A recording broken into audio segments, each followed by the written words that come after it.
I got turned around in some little town I'd never been to before, working my way through a middle of June midnight thunderstorm. There was something in the headlights that stopped me on a dime. Well, she was scared to death, so I said, climb in, and then she climbed. Oh, yeah. Well, she was bruised and broke from head to toe with a tear in her blood-stained shirt. She didn't tell the whole truth, but she didn't have to. I knew what had happened to her. I didn't load her down with questions. That girl had been through enough. I just threw it in drive, looked in those eyes, and asked her where he was. I don't know if he's an angel, 'cause angels don't do what he did. He was hell-bent to find a man behind all the whiskey scars I hid. I never thought my day of justice would come from a judge under a seat, but I knew right then I'd never get hit again when he said to me, wait in the truck, just wait in the truck. Well, I knocked and knocked and no one came, so I kicked in his double-wide door. I let the hammer drop before he got to that 12 he was reaching for. I didn't try to hide my pistol, I didn't even try to run. I just sat on the porch smoking one of his cigarettes and waited for the cops to come. I don't know if he's an angel, 'cause angels don't do what he did. He was hell-bent to find a man behind all the whiskey scars I hid. I never thought my day of justice would come from a judge under a seat, but I knew right then I'd never get hit again when he said to me, wait in the truck, just wait in the truck. Whoa.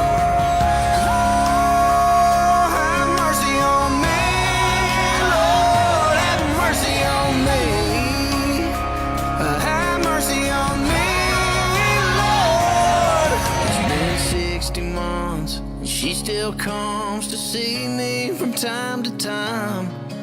It was worth the price to see a brighter side of the girl I picked up that night. And I might be here forever.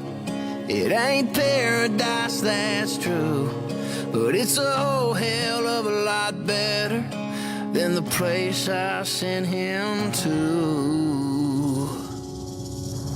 Yeah. Wait in the truck, just wait in the truck. Wait in the truck, just wait in the truck. Have mercy on me, Lord, have mercy on me. Have mercy on me,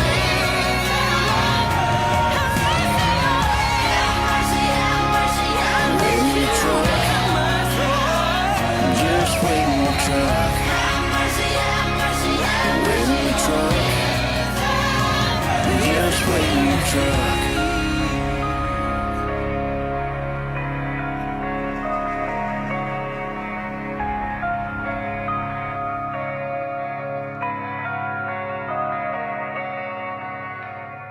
Happy Wednesday, everyone.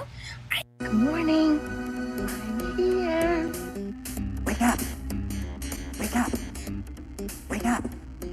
Wake up! What is dark matter? Okay, we don't know. That's great. That's why it's called dark. It's exactly.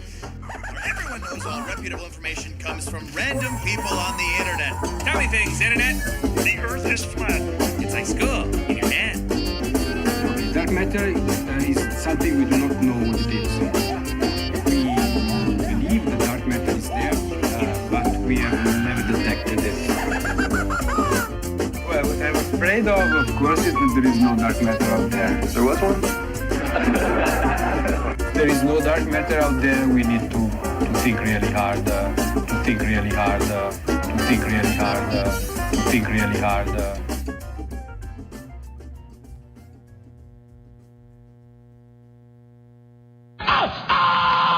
Yeah, good morning and happy Wednesday. Welcome to the IRONWORX right here on freeworld.fm. It is Josh, Walt, Zack hanging out with you this morning. How are you doing, fellas? Yeah. Yep. Waking up. You know. I do. How are you doing, Josh? Oh, not too bad. Not too bad, I guess. Been a quiet week. Not much going on around here.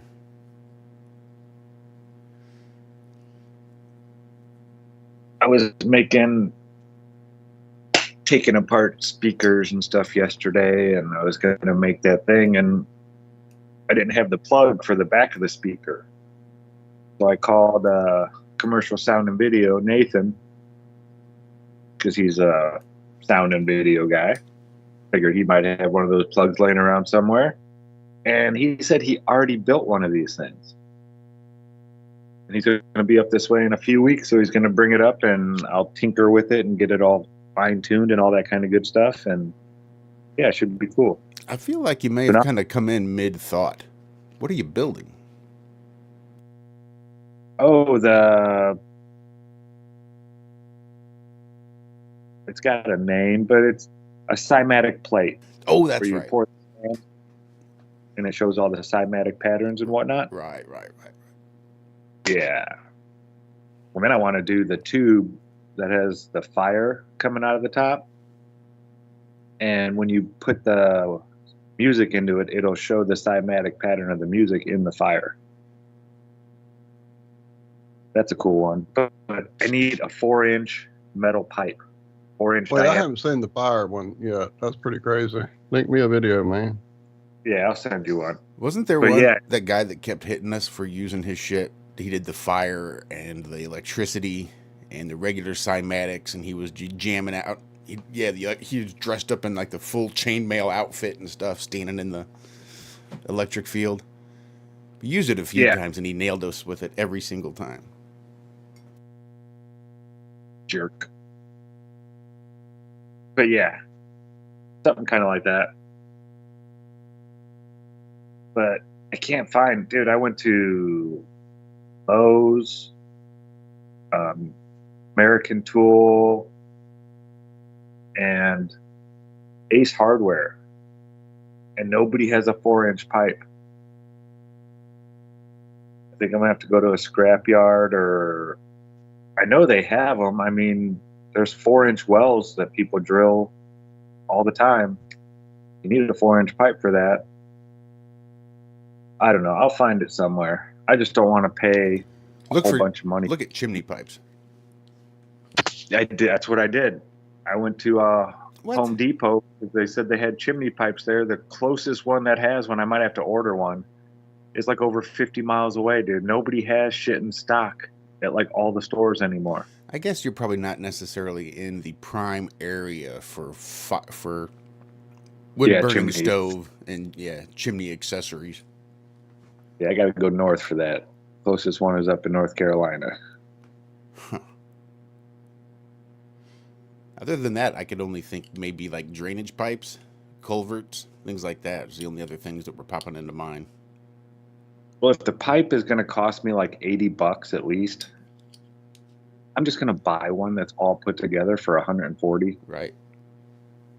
Got the holes drilled. It's got the gas thing hooked up. All I got to do is take my propane tank and hook it up to it, and it's ready to go.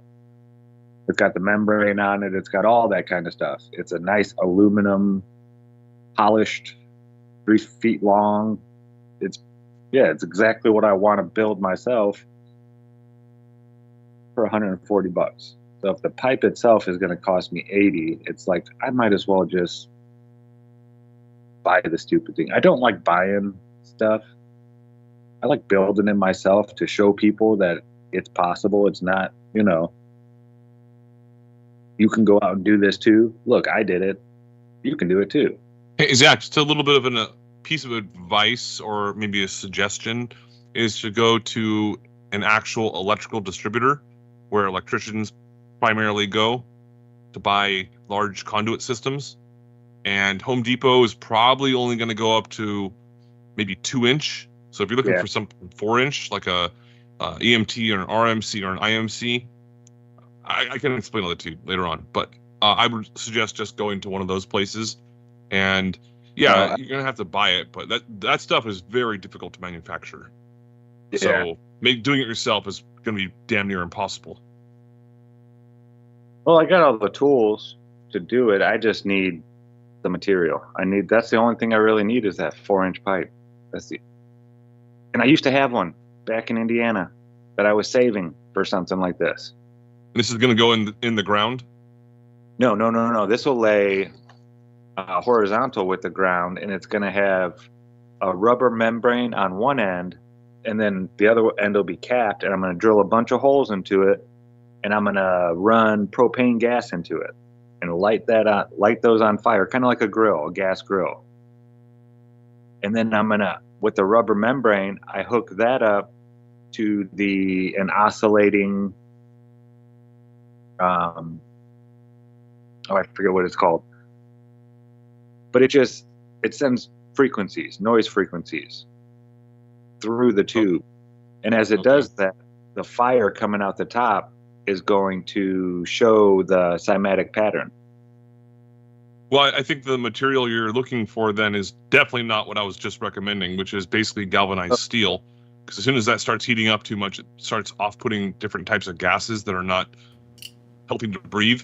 Yeah, but they don't off-put them forever. You just heat them up a couple of good times and it's done. Then you can use it. That's just a couple days worth of toxic fumes in your neighborhood.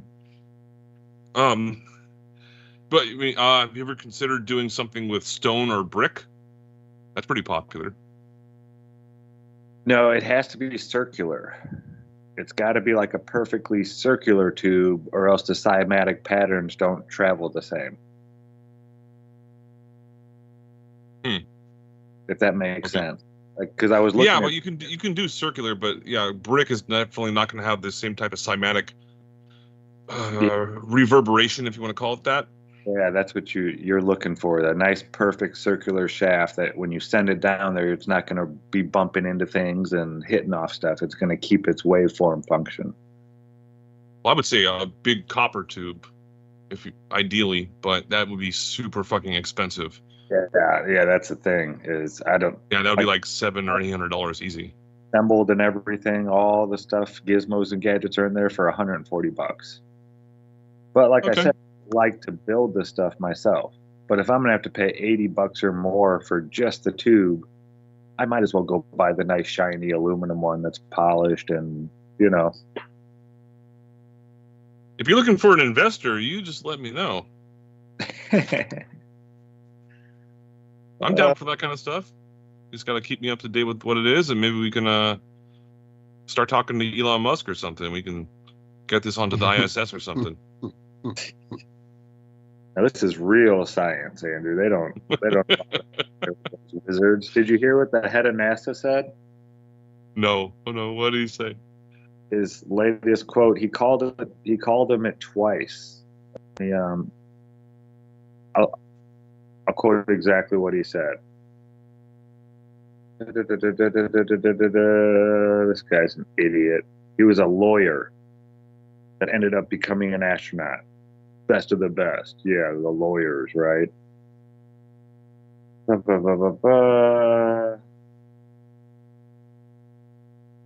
It's hard to believe today marks 3 years since I was sworn in as NASA administrator. What a privilege I have to work every day with the wizards of NASA. What the fuck? Yeah, the wizards. Not engineers, not geniuses, not this and that, the wizards of NASA. That just made me think of that one scene from Eyes Wide Shut when Tom Cruise actually walks into the ceremony that's going on. Eyes Wide Shut already? What? I didn't know that was out. Isn't that the one with Woody Harrelson and? No, Eyes Wide Shut with Tom Cruise. It was Stanley Kubrick, his last movie, Eyes Wide Shut. Oh, I don't know. I'm gonna have to go check that out. What? Oh, if you haven't seen that, everyone kept telling me, you gotta watch it, you gotta watch it. And then I just never watched it. But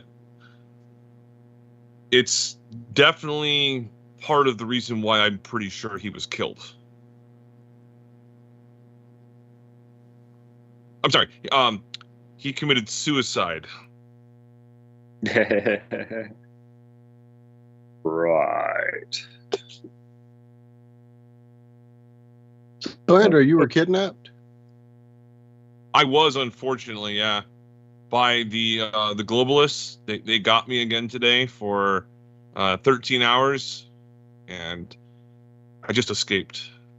But they're gonna abduct me again in about 11 hours, so 12, 12ish hours.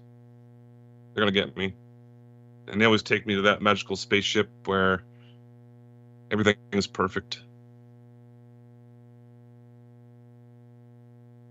I was watching Ted Cruz. Isn't he the guy from Florida? I don't know. I think so. He was one of the candidates, I think. Yeah, I think he's a senator. Yeah, I think he's a senator. They changed the laws down in Florida to where pedophiles can get the death sentence. Thank God. Holy fucking... It's about time. But then in California, Andrew, you're not going to like this one. They just they're going to give him a fucking lottery ticket?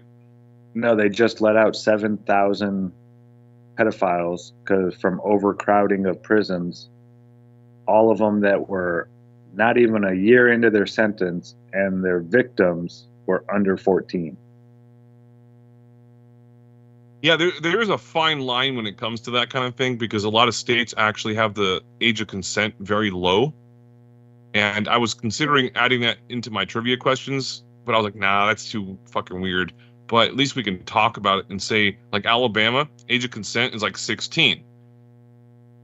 I think that's what it is. It's so a lot of people say, no, that's way too young. But a lot of countries actually have the age of consent is like as soon as the woman is able to give birth and get impregnated, like tribes and stuff and whatnot.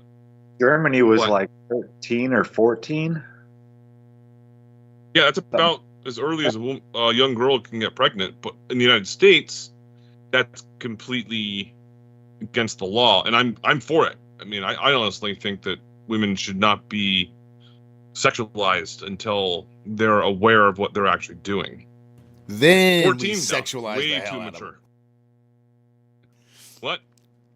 So once they're at the age of consent, then you sexualize the hell out of them? Well, I mean, there's a maturity level. If only there was, Andrew.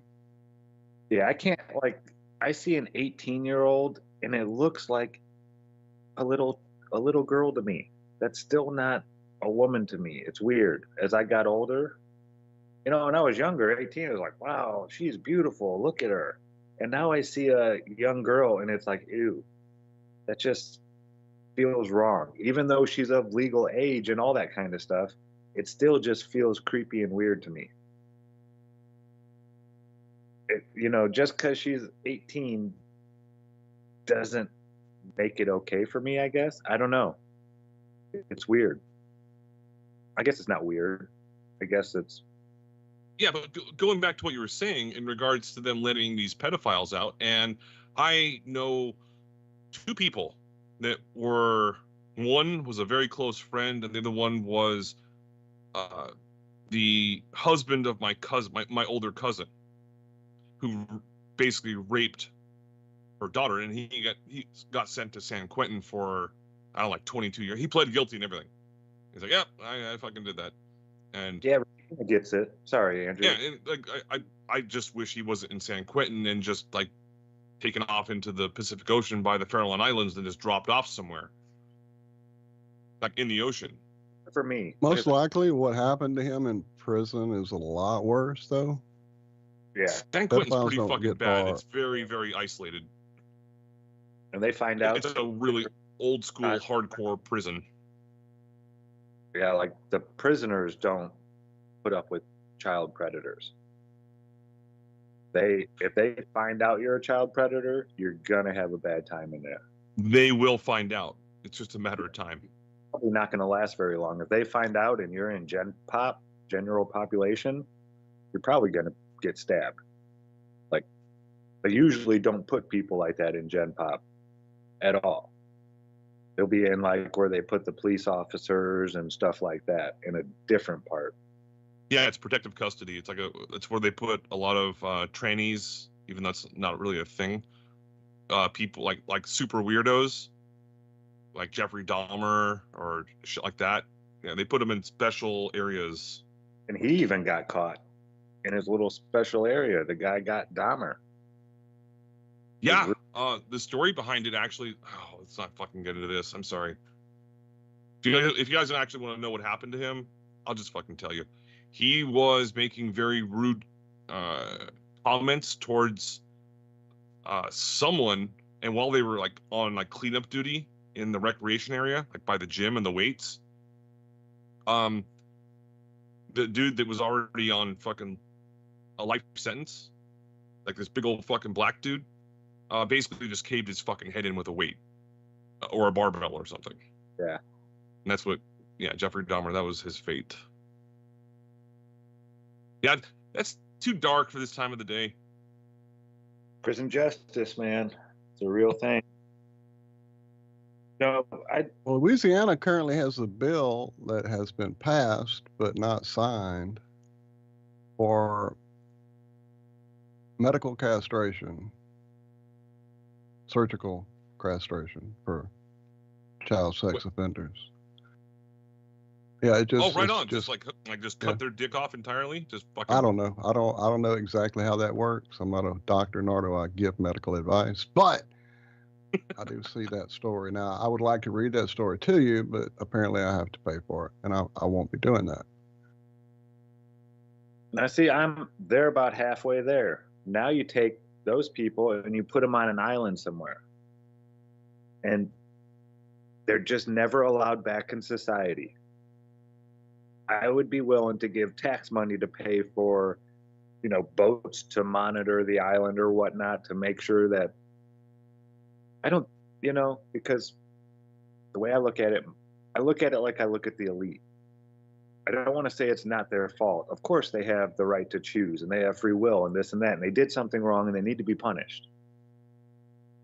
But a lot of these people grew up being a child that was offended, we'll say. So it's almost like a perpetuating cycle. When we release these people back out in society after they do their time, most of them still end up going and finding another child to hurt. And then that child will grow up and possibly become one of those people that hurt another child. So we need to stop, the cycle. Just remove these people from society. We don't have to kill them. We don't have to put them in a little stone cell for the rest of their life. Give them some island out there, drop off some stuff there, once a week or whatever, and they can have a little society out there or whatever, but they're not allowed around another child ever. Yeah, they're the exiled, right? Yes. So if you go back and watch the movie Papillon, they were basically, everyone there was a life sentence to that particular place. I can't remember the name of the prison, but if they disobeyed enough rules, then they would get exiled for a life sentence on Devil's Island, which is just off the coast of South America. And it's basically just a huge fucking tower of rocks. And it's like, try to escape. Well, Papillon did. He figured it out. But that was super risky. And I mean, people like that, yeah, Devil's Island, all right? Yeah, here's like, 10 square miles worth of whatever and deal with it. Fuck off. We don't need you anymore. You did nothing for society except for harm everyone. I agree with that. And I am very strict with the rules when it comes to people that are breaking simple concepts of human decency. Rant over. Yep. I agree. Big shout out to Chilster Deluxe. Out there testing stuff. Dropping bottles filled with stuff. I love it. Keep it up, man.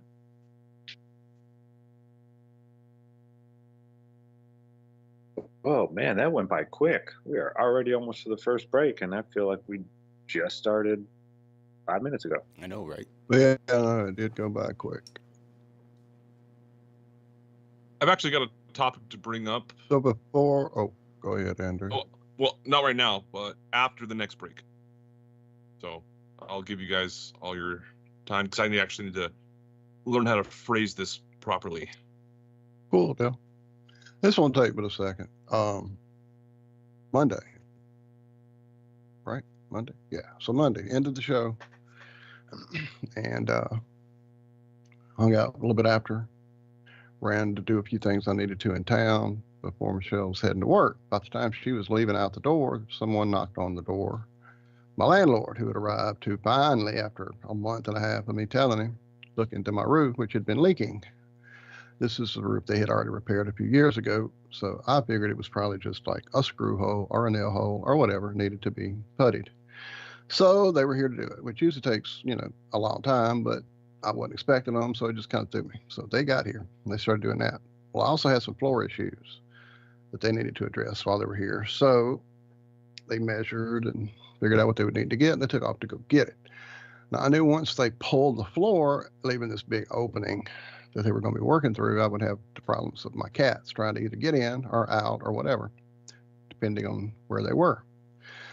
So I went ahead and started looking for everybody and gathering them up and trying to get them all who could go into my room together, and then go put Mom into the bathroom by herself because she just generally doesn't work in the gent pop there. So I know this is like, by this time it's like 9:30, 10 o'clock, maybe even almost 11. I've already fed the cats early in the morning after the show. Know everybody's here. Everything's cool. They did come and go, these guys, a couple times, but I made sure and watched the door and watched everything. So I get the call. They're heading back to the house, and I go put everybody in the rooms, and everybody's accounted for except for Bender. I can't find Bender. I'm looking all over the house, about 30, 45 minutes of this, and I'm starting to go into a little bit of a panic because this is exactly how it began with Spot. His was no food, him not eating when I put food out, but for Bender not to come when the treat box is shaking and then the treats begin to tinkle onto the floor, he definitely comes running. He's usually the first one trying to get them all from everybody else, but no Bender. I'm like, okay, what's going on here? So just for shits and giggles, I go walk around outside and everybody's out there normal. Everything's fine. So I start really tripping. And I mean, at this point, I'm looking in closets I haven't opened. I'm looking in the freezer because he tends to get up on the freezer edge when I open it to grab ice for my icing. And it was a whole thing. So it took me about 5 hours to finally just sit down in my car, in my chair and start crying. I'm still not finding my cat. And the guys are looking and everything. I mean, we can't find him. Long story short, they went through, they got everything done. They left about 9 o'clock. Bender comes walking in the living room. I have no idea where he was hidden, where he was sleeping, why he didn't come out once they were done and left. But yeah, it's quite a fucking little Monday with me and Bender. I was freaking the fuck out. But he's home. I mean, he's here. He never left. I don't know where he was, but. Now do that for 3 days with someone else you're watching, Walter. Oh, dude, yeah, I bet you were flipping out, dude. I looked everywhere, under every couch, behind every. Under every couch, moved every piece of stuff under every bed. Oh, dude. I mean, I'm looking in the freezer at this point. That's where I'm at. Yeah, I was in. Yeah, panic this mode. cat never left the house. Like the other two went outside and stuff and on the back porch. This one was a little older. She seemed like she may have been a little slow, you know, you could tell she was more childlike. She was more like a kitten, but she was the oldest cat there. I don't know. She's just whatever. But yeah, she was the same way. As soon as I walked in, the other two cats couldn't give a shit. But Gingy always came right up to me, said hi. She was the one cat that ate the treats. So that's all I had to do to get her out. As soon as I'd get there, I'd shake the treat bag and Gingy would come running. And for 3 days, that cat didn't come. And then as soon as Sarah and Griff get home, they send me a picture of her. She's right there in the kitchen, just hanging out. Cute little. I know, that's what I was doing with him. I'm hugging him, loving him, and telling him how turd he is. It's like, dude, you had me fucking flipping out. Like, they don't adhere to the laws of physics, I don't think, cats. They can get... Dude, that's what Michelle's sister said. Y'all probably have a portal he found somewhere and stepped through it. Because, dude, for him not to come the multiple times that I shook the box and put him down in every room in the house, yeah. You might have had him a little mouse or something he was playing with. I don't know, but he definitely was a little turd. Then, of course, that night he was my favorite and slept right on my chest. And, yeah, it was something else. Something else. Anyway, hell, it's almost over. Let's forget this break, I guess. No, you got something ready, Josh? I do. I've got some requests over there on Patreon from Jeremy Talbot. Nice. So I just grabbed a rando out of that list, and we'll give her a listen whilst we take a little break here on the IRONWORX, freeworld.fm. Make sure you guys stick around till the other side, and we will be back in just a few minutes.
Except kids falling off bikes, maybe. Fuck, I could watch kids fall off bikes all day. I don't give a shit about your kids. And welcome back.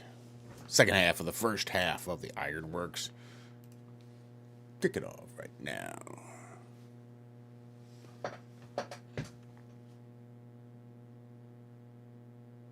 They found Hunter Biden guilty.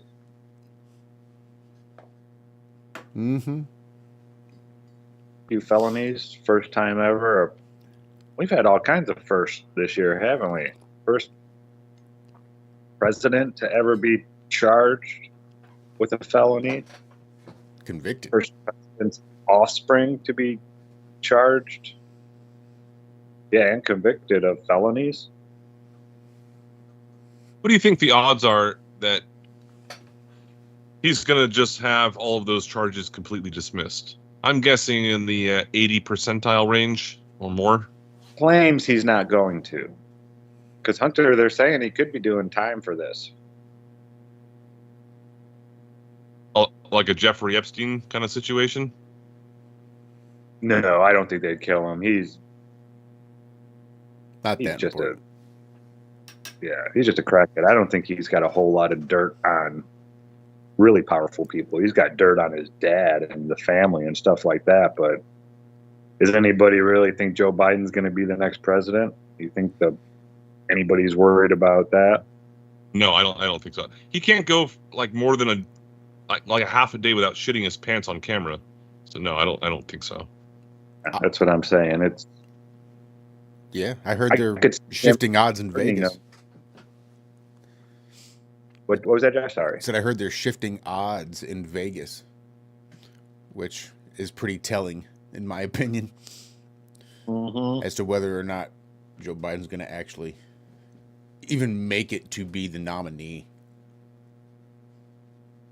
Wow, yeah, seriously, I can't believe they're still going with this at this point.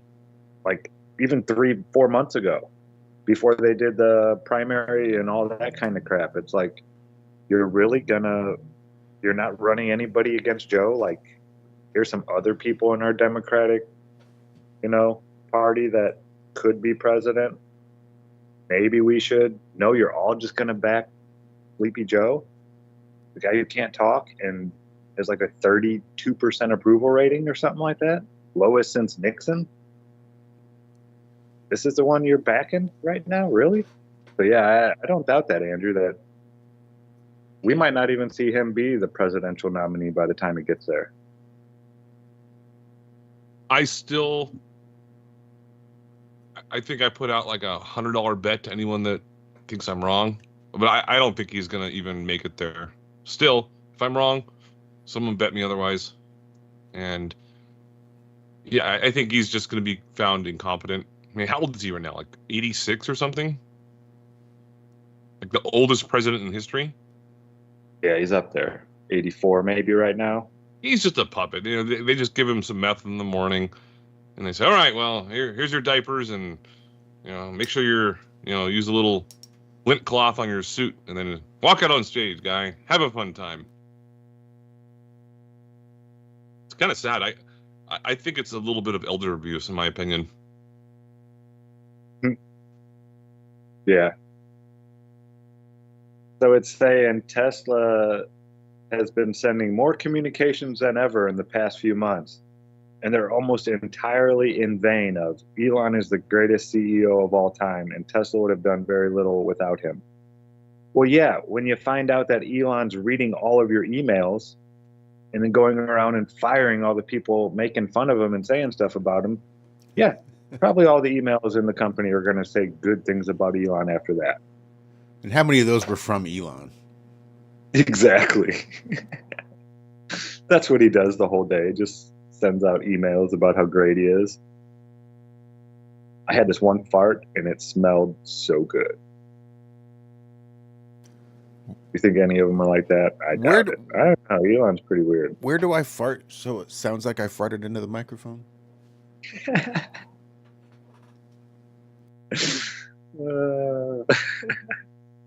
My farts smell wonderful. Oh, it's all you other motherfuckers that stink up my room. I'm going to ask Shell about that. Prank caller. Prank caller. Hey, here's a quick question, just off the top of my mind right now. If anyone that is listening, if you could choose one person that you think might be a legitimate president, which is kind of a misnomer in itself, who would you choose? Like, just to put him in, like no election, nothing. Who would it be? Daryl Davis? Yeah.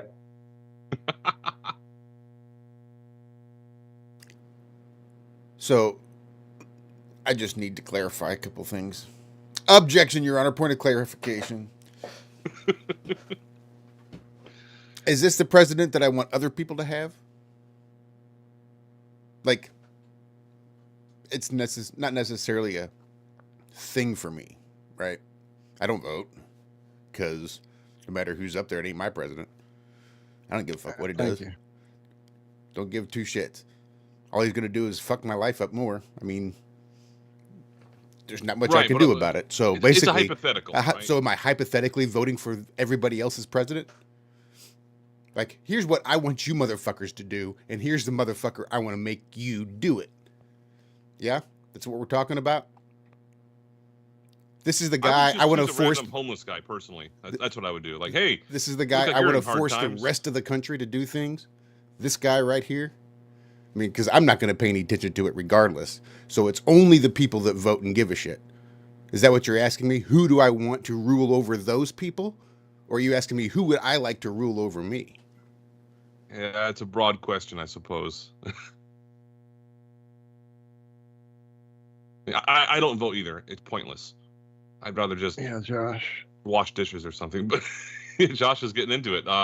I like that. He's really actually trying to make a point, and the point he's making is exactly why half the time when y'all start talking about all this stuff, I don't even know the people you're talking about, let alone the situations. Right, no, I know who Hunter Biden is because you guys talk about it on this show. I had never heard his name before you guys started talking about him on this show. I then probably saw his name go by in a YouTube video or a Twitter feed or whatever. But prior to that, I had no idea who he was. Because they're not in my world. That's not even the show I watch, let alone not reality I live in. And I know, oh, well, you do live in that reality if you're in America. No, I don't. I do what the fuck I want to do.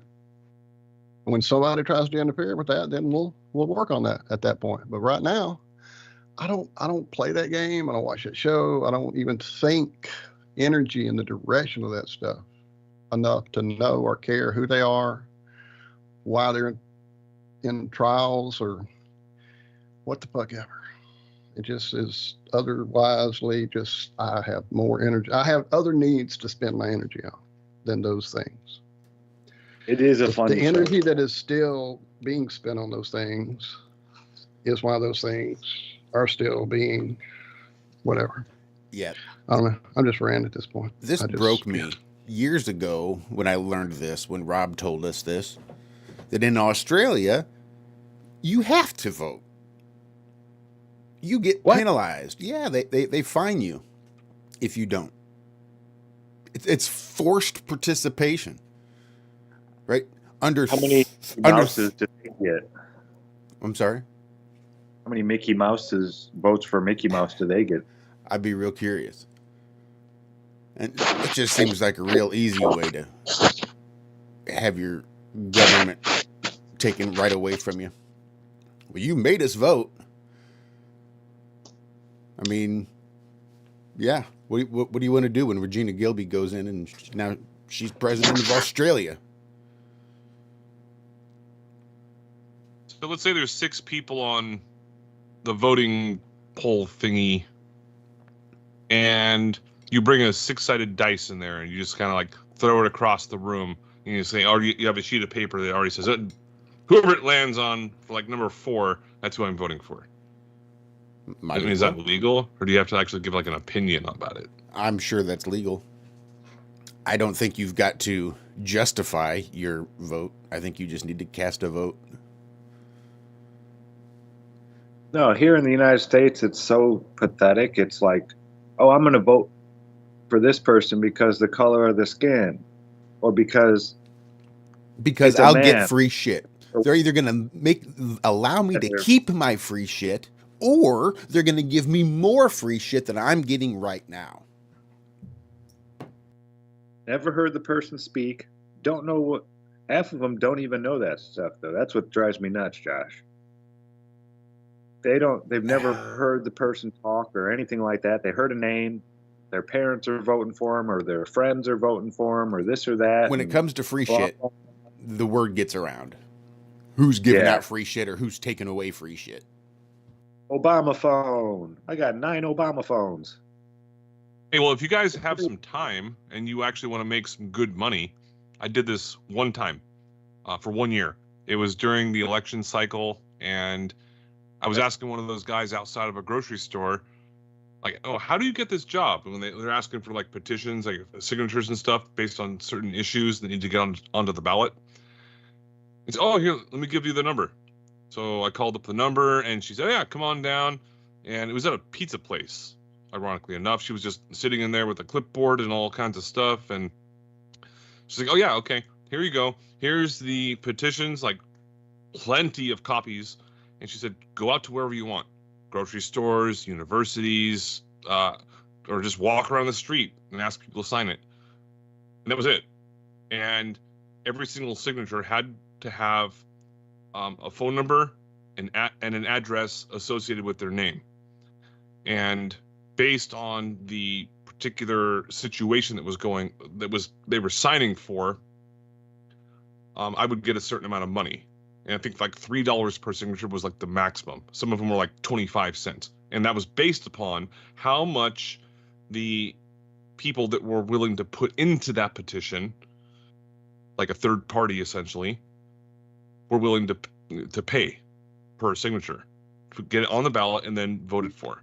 Because some of those things don't even make it to the actual elections. And I was like, whoa. So I went to UC Berkeley, like the most liberal fucking place in the world, like worse than San Francisco. And I was outside on the street, on the sidewalk, right off of campus grounds with my buddy. And we put up, let your voice be heard. I had this little banner put up. And we made a lot of fucking money that day. And I didn't even know half of the things they were even signing. I mean, there was like, I don't know, like 100 different things. I didn't fucking read the entire page. It was like 200 pages worth of shit. And they were just looking at it like, oh yeah, sign off on that one. Sign off on that one. I was like, oh, cool. Money, money, money. That's the voting system that happens now. Even though voting is bullshit. But if you want to scam a whole bunch of liberals, then just do that.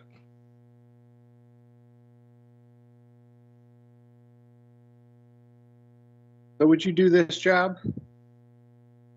Here's a way to make a couple bucks. A marijuana rolling paper company will pay $4.20 to volunteers to smoke joints for science. Nope. Nope. Yeah, I wouldn't either. Looking for 200 volunteers to participate in a study where they'll be paid $4.20 to smoke two free pre-rolls and provide feedback on their smokeability. Day Savers announced on Monday that it's partnering with the Cannabis Research Coalition and the Network of Applied Pharmacognosy. No. As soon as you put pharma in there, no. For its Science of Smokeability study, which will investigate how different cultivation and processing practices affect consumers' smoking experience. This research not only has the potential to improve product quality and consistency, but also promote sustainability, profitability, and deeper scientific understanding of cannabis as a medicinal and recreational product. Bullshit. That sounds like, hey, try some rat poison. Yeah, you're going to reinvent the wheel here? What are you doing? What's in these papers is what I want to know. Variables such as the mineral, nutrition, and moisture content affect ash color, smoke composition, and smoke quality. We'll be shedding light on some major unknowns in the cannabis industry, maybe unknown to you. This type of research exists and has been proven to be extremely important to the tobacco industry, so we are excited to pave the way for the safer and more enjoyable future for the cannabis industry, where quality and standards are at the forefront of cannabis cultivation and pre-roll product development. Yeah, I don't want anybody rolling my joints for me. Yeah, I'm good on pre-rolls. I learned that the first week I was in Oregon.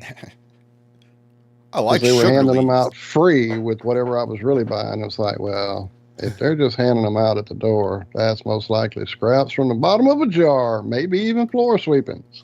Yep. Sure enough, after I got to know the bud tenders, pretty much crumbs from the bottom of the jar and floor sweeping. Now, it was technically counter sweepings, but that's floor sweepings to me. And I get it. I mean, well, I get it too. You have to get rid of all your product. But yeah, but I mean, that's fine. If you are the consumer end, if you are at the very last point, the bottom of the barrel, consumer end, where you just pay the maximum amount for your cannabis, I get it, right? You're collecting your fucking counter sweepings and your floor sweepings, right? You're out there carpet surfing like fucking Hunter Biden, making sure you got every last bud off the floor. But is that really necessary at this point? That's that's why I don't like fucking pre-rolls too, because it's all garbage. And even around here, even the buds that you buy are maybe a step up from the pre-roll garbage. It's like the C's and the D buds off the branches. I mean, it's just tiny little, like it sounds like a pill bottle when you shake. It's ridiculous. That's why I don't. That's why I don't use the fucking anything around here. Even when I was having to buy it, I was only buying it from the guy I was buying it from before it got legalized. And they say that's what's killing the market out in Colorado. You know, that's what I heard on the radio just at some point this past week, talking about how the cannabis market in Colorado is just falling apart. And you hear it, and it's kind of like a, again, scare tactic. And then they get into the story, and it's like, well, there's just way too much cannabis around here. That's the problem. There's so much of it. Everybody grows it. Everybody's got it. Everybody needs it. And not everybody's going in and getting it from the dispensary. So we're losing out on tax money and all this other bullshit. So it's the gray market. It's the black market. It's all this other bullshit that's killing the fucking cannabis industry. And I wanted to jump up and cheer. Fucking right. Yeah. Kill it all. It should be worth pennies. Pennies. Yeah, it should be like lawn clippings. Exactly. It should be like lawn clippings. We shouldn't have to worry about fucking counter sweep ups and floor sweep ups and sugar leaves and D-buds off the branch trying to squeeze out every last penny. We should do all that with just colas. We should have. I should be in my backyard. Yup. They should be everywhere. Like grass and grass clippings should be fucking everywhere. There's a question about that. I've never grown, but I've got some friends that grow, but I've never seen like a fully mature plant to the point where, you know, they pull it out of the soil and then hang it upside down and let it, you know, all that kind of thing. What is the average amount that one of those plants produces? I've heard like 3 or 4 ounces or something. I'm sure it's different from. Yeah, there's no way to average that out. I mean, I guess there would be. It'd be all. Just like spearmint. There's 50 different kinds of spearmint, you know. So they're going to grow different. Just like cannabis, there's probably, I don't know how many hundreds of different kinds of strands and strains, and there's indicas and sativas and this and that. And yeah, I doubt they all have like a set limit. What are you doing? But Josh, you probably do know more about this, Mr. Green Thumb over there. I've grown a couple times. And I will say it probably will depend on what it is you're growing. One strain of genetics might produce better than another strain of genetics. But even then, if you take that strain of, say you find whatever strain is going to make the absolute bare minimum, the most out of every plant, and you put 2 seeds in the ground and you let one grow straight up, and you tend to the other one. You train it, you break it, you snap it, you pinch it off, and you do all the things you need to make it do. Now it's going to produce a lot more than the first plant.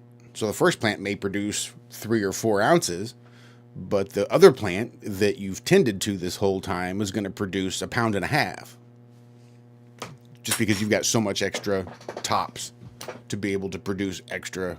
The more, I mean, that's a little bit excessive, but even 1 pound is pretty not out of the realm of possibility. Getting 1 pound off per plant. And then there's also ways that you're going to grow. You could put up this huge like net, and once you get all your clones to a certain height, you just pop the clones in the dirt and you put the clones underneath that net, and you can do 200 of these fucking just little clones that are underneath this net, right? And you just take those clones, and once they get situated and rooted into that soil out of the water and they're good to go as plants, turn those, make them flower. And now you're flowering all these tiny little plants, and you're getting maybe like 1 ounce or 1.5 ounces, but you're doing it out of 200 plants. That's a lot of ounces when you multiply that 200 times. That's called the sea of green. So there's lots of different ways to grow depending on how you want to do it. And there, those plants, turn those, make them flower. Jeez, oh my goodness! You'd think somebody Alex would know Michael how to figure out the audio. What's up? Conspiracy What's up, music. Alex? What's up, Alice Michael? Welcome, my friend. What's up? What's going on, people? Good morning to you. Good morning, sir. What's new? I just heard you talking about cannabis, and I just had to jump on. Yeah, we was just doing a little discussion on growing.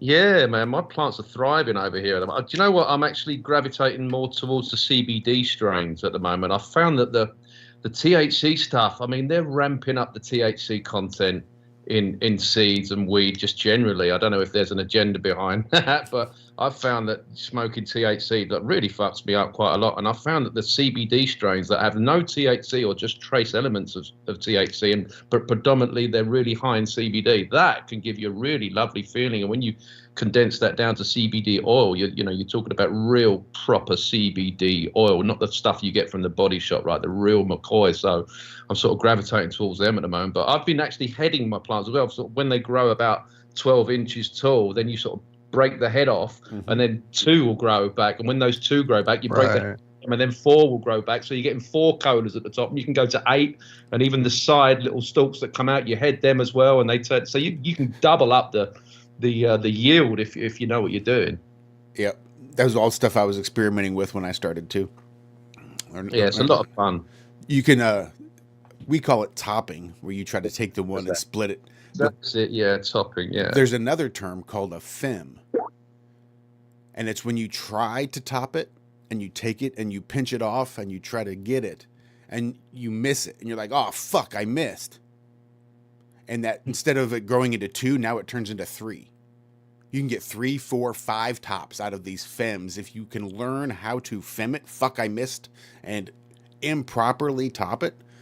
It'll go from 1 to it multiplies exponentially, sort of like that. Otherwise, if you top it properly, it'll double. But if you fem it, then you can get 3, 4, 5 different tops out of that one. It's crazy. Nice. I like it. I like it. Yeah, and all plants do that. That's how you know God loves you. You know, but it's not a natural process, is it? I mean, you are kind of interfering with its natural sort of way of growing. That's what fucked me up is when Zack told me about this. The first time I heard about this was from Zack. And when you think about a deer coming along and just chewing off the tender greens of this plant, that's what it's going to do. It's just going to top that plant naturally. Mm. Yeah, I often wonder, like, should we really be interfering with nature so much? Just let it grow, let it do its thing. But you know, I also do what's called lollipopping as well. You're taking off all the sort of all of the foliage from the stems and just leaving the colas. And, I just think, well, you wouldn't do that in nature. Wouldn't do that to itself. But when I've been doing that, it gets more air to the plant, and I get less mold problems as well. And you don't get them little sort of thumbnails of bud that they're just going to throw in the bin anyway, and it concentrates all the growing to the colas and everything. So it's kind of, do we have to interfere with nature? But you kind of do in a way. It's fun experimenting with it anyway. We can refine it. Go ahead, Walt.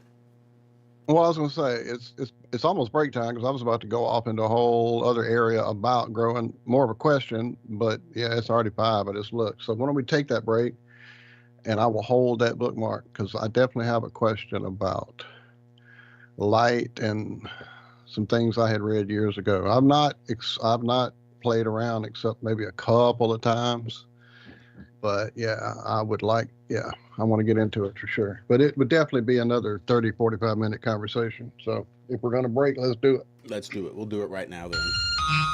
Stick around. We've got more of the Ironworks. This is the halfway point right here on freeworld.fm. We will be right back for a whole nother hour.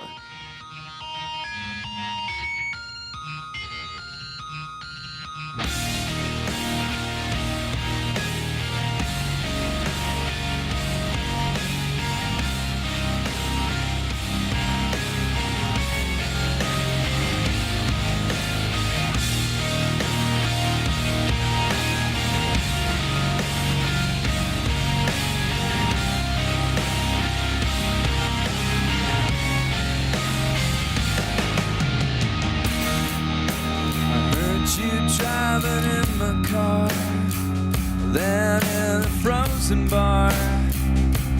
I claimed I didn't care for you, but your verse got trapped inside my head over and over again.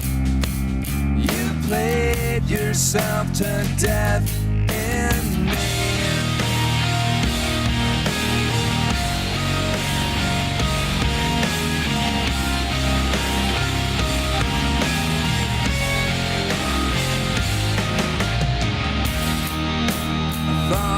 Drop you easily, but that was not to be.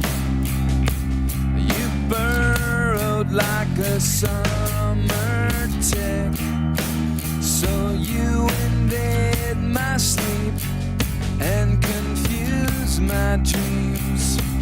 Turn my nights to sleepless-ish.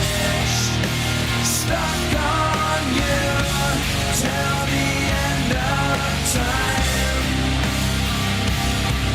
I'm too tired to fight your rhyme. Stuck on you till the end of time. You've got me paralyzed.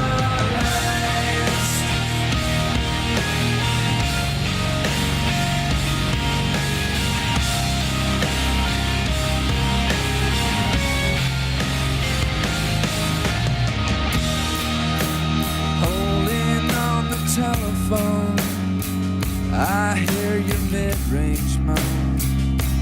You're everywhere inside my room. Even when I'm alone, I hear your melody. You're everywhere inside of me. Stuck on you till the end of time. I'm too tired to fight your rhyme. Stuck on you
tomorrow. And that is it for us today.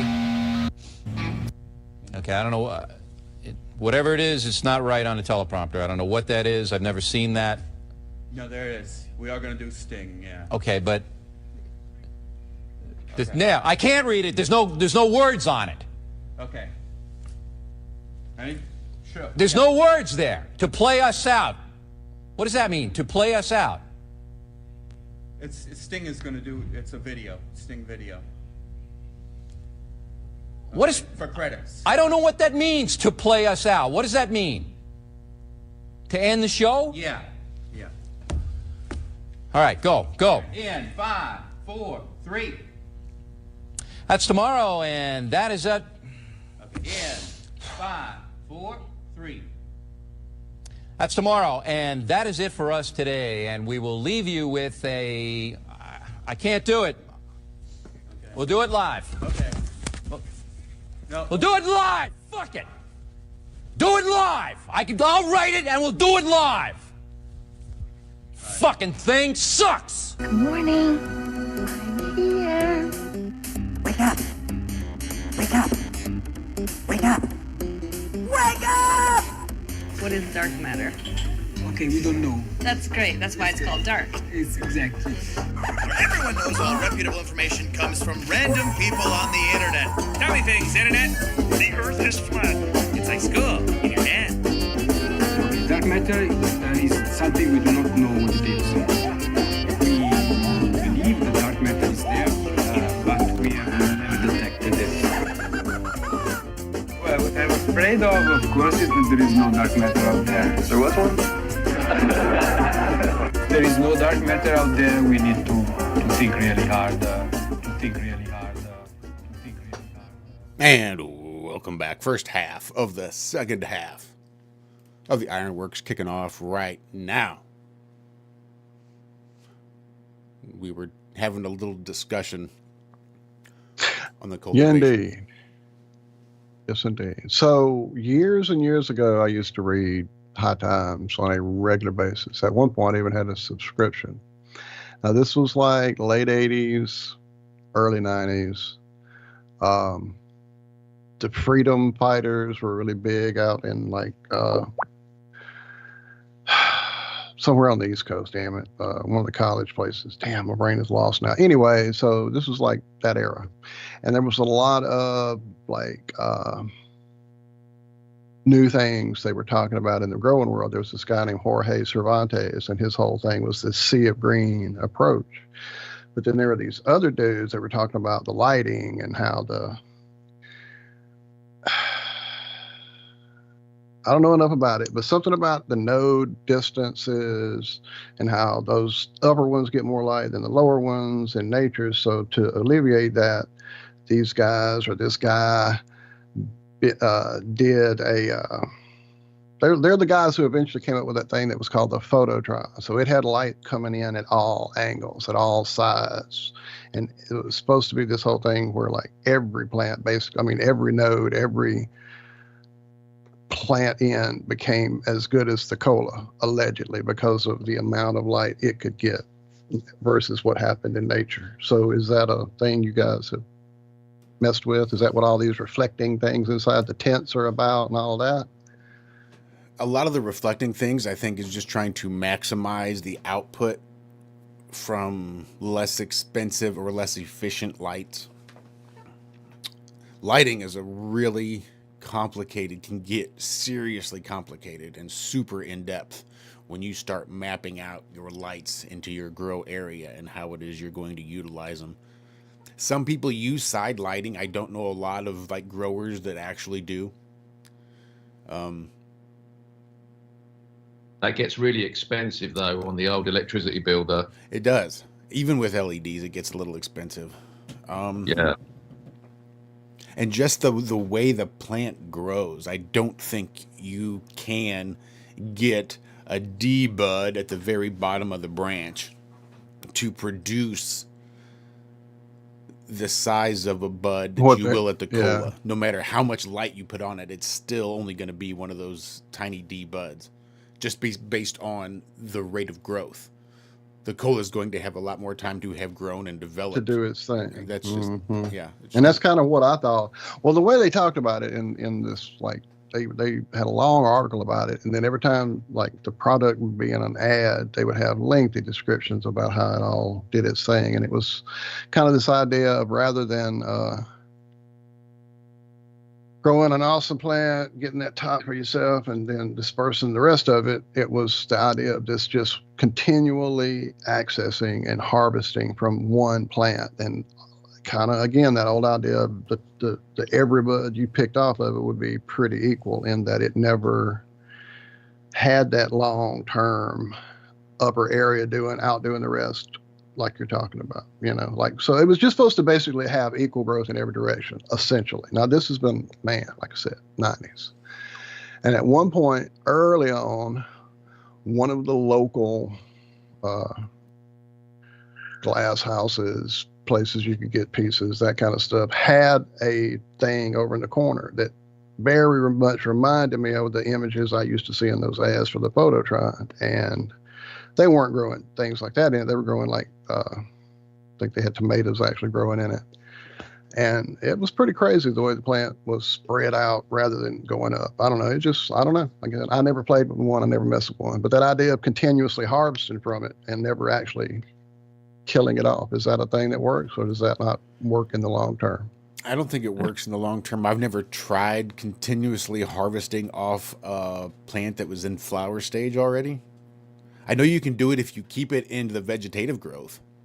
You can just continually. Well, see, pull that might be what clones that off. thing did. That might be part of what that thing does. It's probably, well, if he's doing the sea of green, yeah. If he's running sea of green, he's just pulling clones off of the mother, and you can keep that mother in the vegetative state and continually producing clones off of her for a certain amount of time. I think, hell, maybe indefinitely. You just can't continue to make mothers from mothers. You'd have to do that. You can only do that inside, though, can't you? When you've got the lights going on at certain times, like, you never change the lighting cycle to 12 hours. You keep it at 8 or 6 or whatever. So you confuse the plant into thinking it's forever in that vegetative state. So you can grow huge plants, if you keep it in that light cycle. And yeah, you can just clone it forever.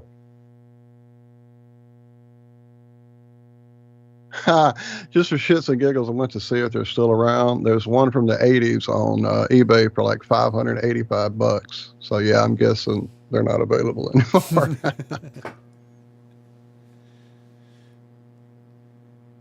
Yeah, Chilster Deluxe saying, bend them and get a knuckle, and they get stronger weed.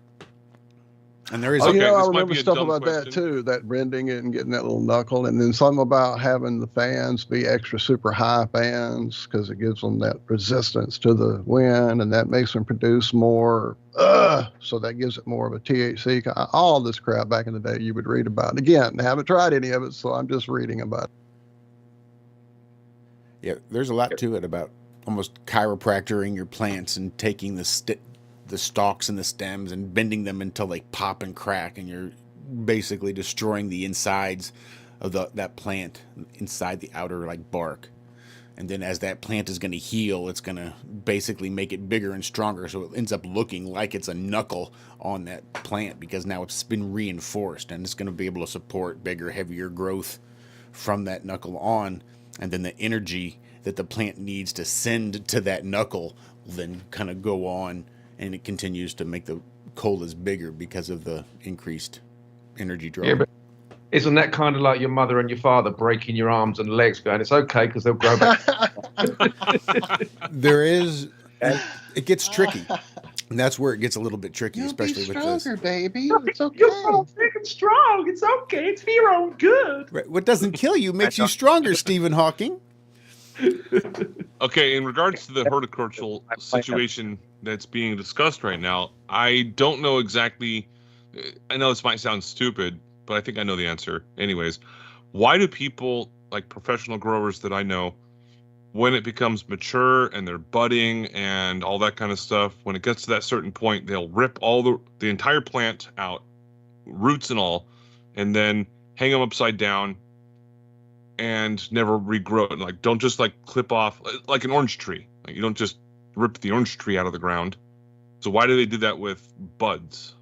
They're drying it out. Well, there's two ways you could trim all the buds off as soon as the plant's done. Then you trim all the buds off and then you dry it, or you can just cut all the plants off, hang them up, and then wait for it to dry before you trim it. So I think it's just some people prefer to cut all the branches off, hang them up, let it dry, then trim it, or you can trim it straight from the plant. I think. Like how you don't need chainsaws to cut the grass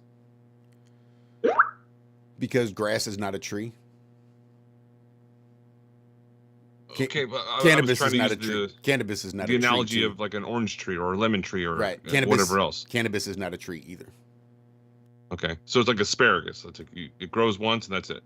Well, yeah, that's not really how asparagus grows, but yes, kind of, pretty much. Yeah, once it grows, you're going to harvest it and you're going to be done. Like you couldn't harvest off of it and the plant will continue to go. It's only going to age out to a certain. Once it flowers, it's good. It's not perennial. Yeah, they call those annuals. I need to learn more about this stuff. My brain broke yesterday. Oh, sorry, go. I was just going to say, I met a guy. He was a organic gardener he went to Purdue University. Great agricultural department there. And he's the one that showed me that knuckling. He would do it to his tomato plants. He would take the stalk when it was about a foot tall. He would dig away all the dirt around the base to where you could almost see the roots. And then he would grab it like maybe 6 inches up, and he would just make an S in the stalk shape. Like grab it, pull it to one side, and then push down until it made that crack and pop noise. And then he'd push the dirt back in around it. And the plants would look like they were dead the next day. All the leaves are sagging and hanging. The plant's like starting to wilt, it looks like. But then 3 or 4 days later, the leaves are all standing up. The stalk is twice as thick, and it's got all kinds of new growth all over it. Plants have feelings, though, bro. Plants have feelings. They can feel you breaking this. They're probably, you can't. Don't do that, kid. I could never do it to my plants. I had trouble just topping them. Going and clipping them so they double and double and double. I do that to all my right. But yeah, I could never grab it by its stalk and just wait for that. Like, no, I can't do that. That's horrible. I never thought about it. Maybe that's what I need to try to do is just not fuck with the plants and just let them grow. Maybe that's why I get it's such an emotional drain. You do stress the plant. Whatever you're doing to it, you're stressing the plant. And if a plant's in a stressful state, if we're in a stressful state, we get sick. So you do run a risk of, more infection and that kind of thing if the plant is stressed. Yeah, but we get our best growth, even as humans, outside of our comfort zone. So a little bit of stress is always a good thing. And then balancing that even on a cannabis plant, because too much stress, now you're going to cause it to become a hermaphrodite. And your flower is not going to produce the flowers because now it's producing the male reproductive parts too, because now it's producing male and female. Where do you draw the line? Where do you draw the line between fine stress and too much stress? That's the question. Oh, welcome to humanhood. Yeah. So you have to go to the org and borrow the cans, and you get the e-meter set up next to the plant, and you know how the emotional state is for the plant. Let Tom Cruise interpret. Right. Yeah, because you've heard plants sing, right? They attach electrodes to the plant and that, and it's giving off something which can be then turned into some kind of frequency, and then they claim that the plant's singing and that. Well, no, you're really just turning electrical signals into frequencies and claiming that the plant's singing. No, but they are giving off stress signals, or they're giving off a signal of some kind, and so they're alive for sure. Yeah, they say like when you go and you cut a branch off a plant, it puts off a different frequency than like it. I don't know. It's weird. Well, you want to hear the frequency I'm going to make if you cut off my fingers. Yeah, exactly. They say that a plant pretty much screams. We can't hear it. Dude, that smell that you enjoy during the summertime of the cut grass is grass screaming. Yeah.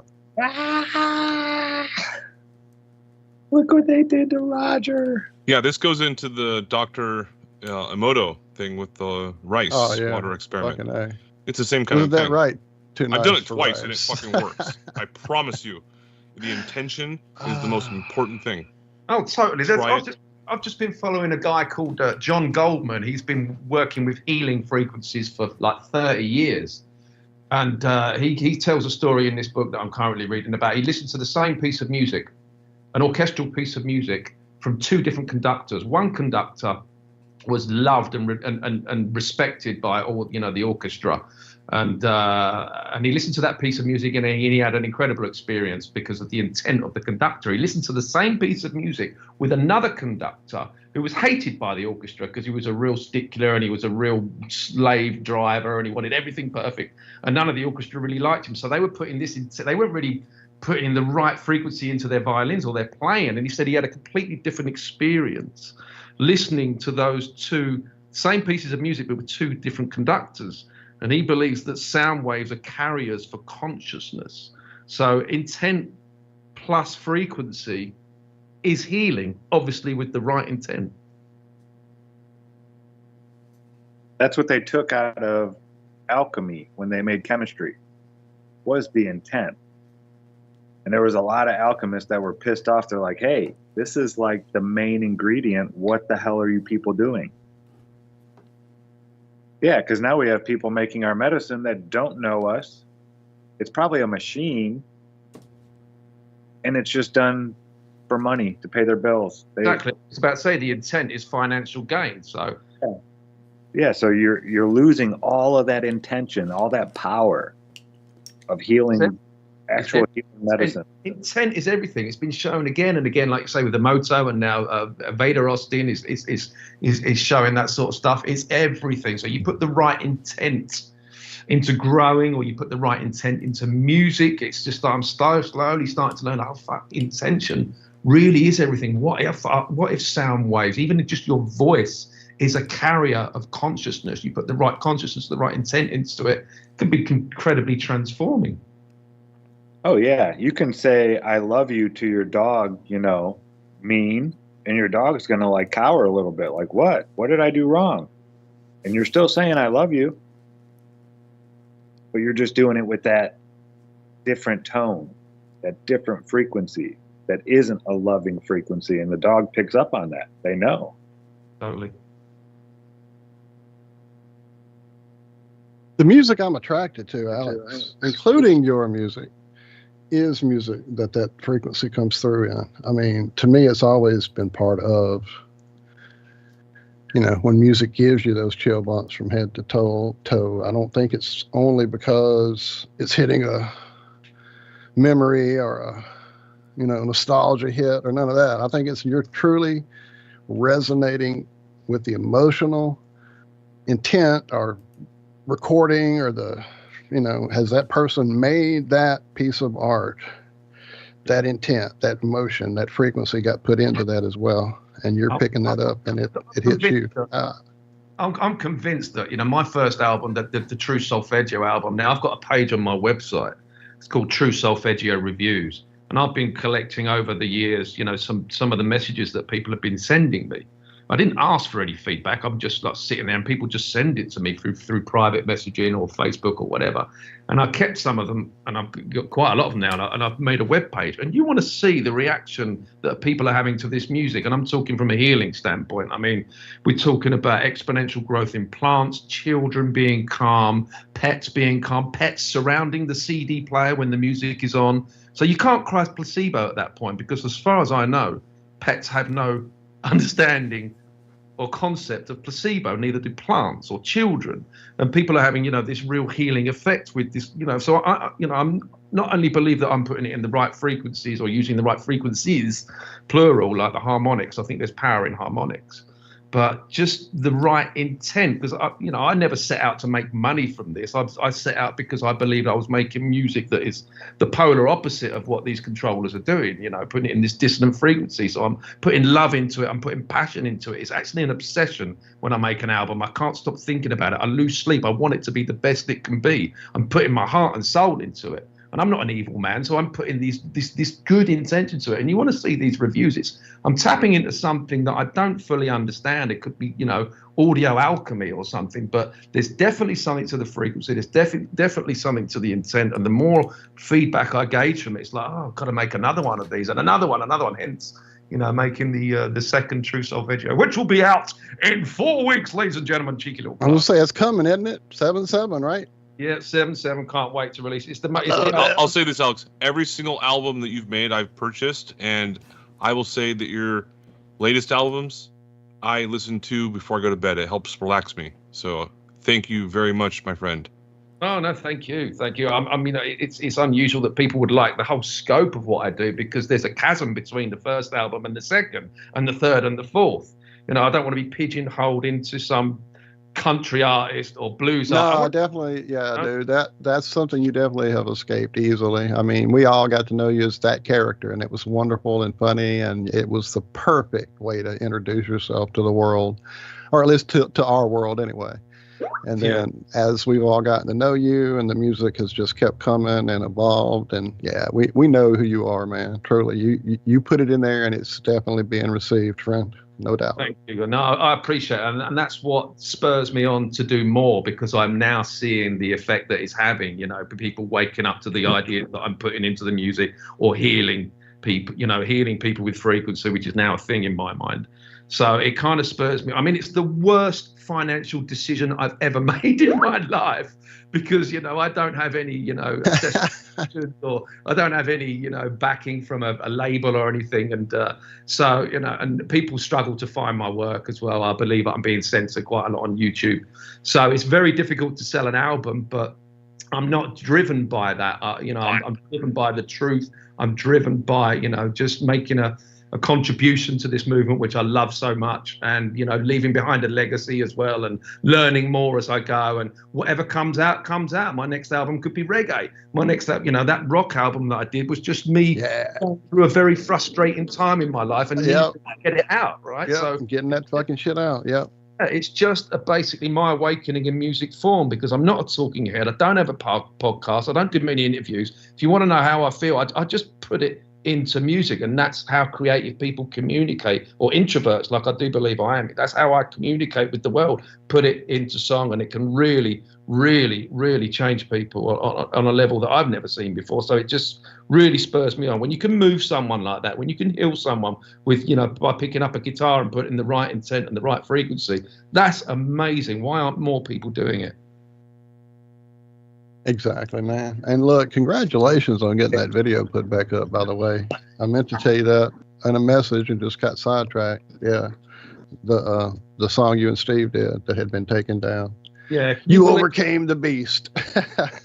They were saying I was get likes in a misleading way. They said, we're taking it down because it looks like spam. You're trying to get likes in a misleading way. Likes are some kind of fucking currency that you can spend. It's like, what the fuck was this? So isn't that what every fucking person on YouTube is doing? Trying to get likes? That's the part I still don't understand. You're supposed to get likes, aren't you? That's what this is crazy. But yeah, I disputed it. They put it back up. But Steve has been in contact, actually. He really wants to come over and do another one, which I can't wait, because we had such a blast together those 4 days. There was a lot of alcohol. There was a lot of creative stuff going on. A lot of laughs as well. You could feel it. Come back to do another one. Well, we look forward to that. That'll be good. And that brings us right there to the final break. Oh, wow. The last break is here. How'd that happen? Yep. 1 second at a time. But do come back, because we have more coming up right after this. Right here on the IRONWORX, freeworld.fm. We're just hanging out, doing our thing this morning. I'm sure it's going to start. I'm sure of it. Maybe. There it is.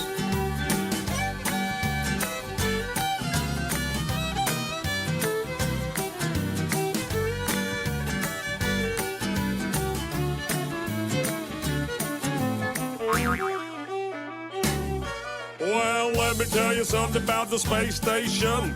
It's only really there in your imagination. That thing ain't real.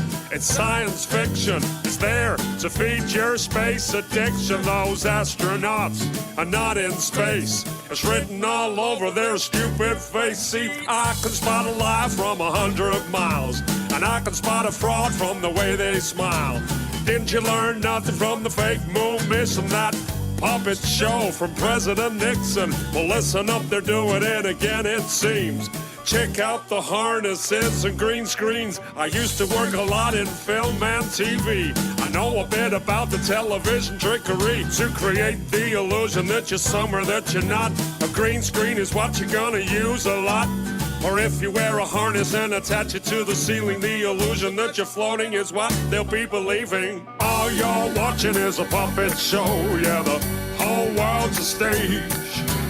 Astronauts, they're actors, of course, and yeah, they all get paid. Look at me, ma, I'm floating in space. No, you're not, you're lying to the human race.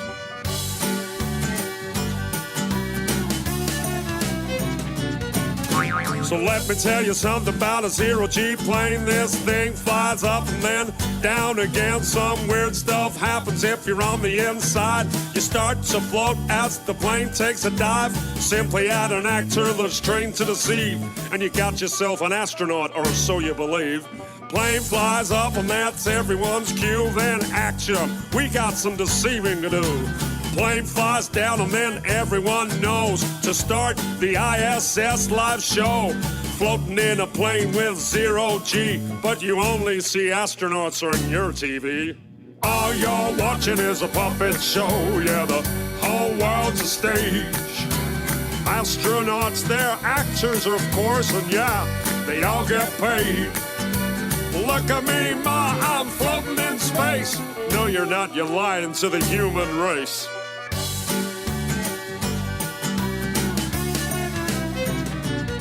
Well, another thing I noticed when I looked at these fools, they're filming spacewalks in buoyancy pools.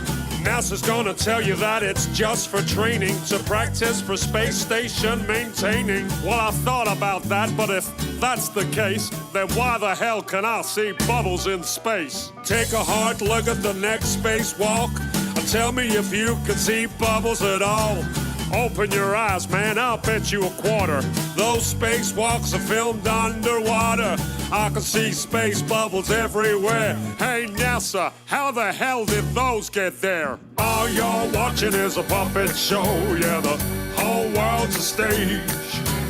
Astronauts, they're actors, of course, and yeah, they all get paid. Look at me, ma, I'm floating in space. No, you're not, you're lying to the human race.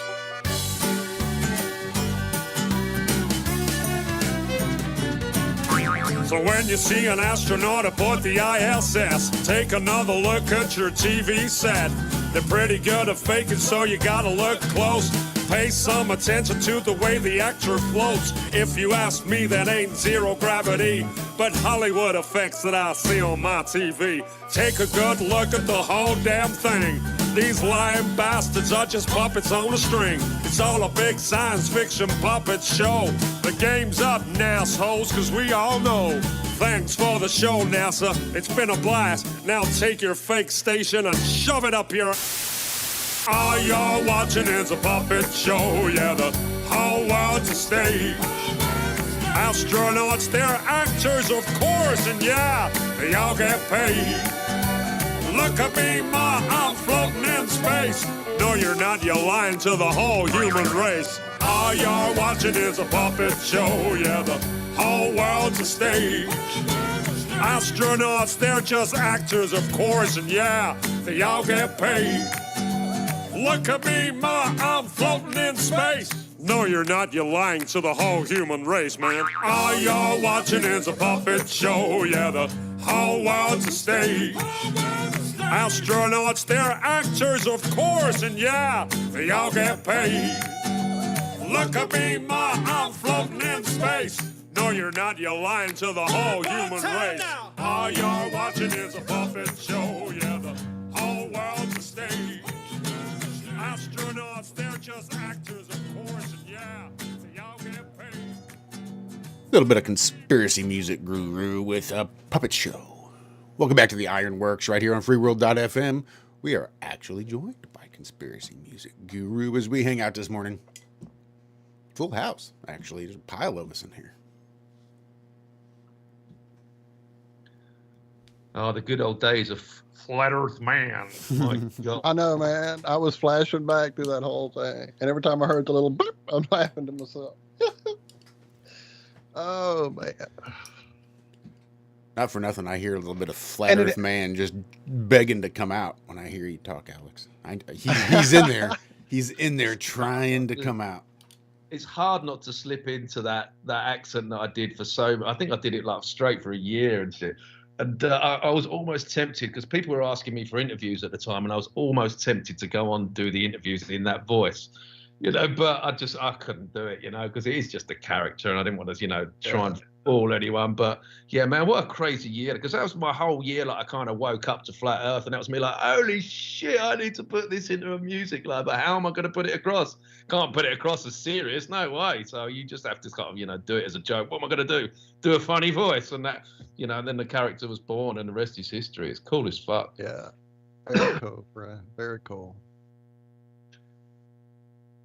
And then you took it and ran with it. The kids. Oh, speaking of children's books, we have quite the prolific children's book author amongst us here at Iron Realm now. How many you got out now, Zack? 23, 24? Not really. What you working on, man? Your fourth one, fifth one? I'm working on the fifth one now. I thought that was what we were at. Man, that's crazy. I'm actually doing an interview next month. Someone reached out.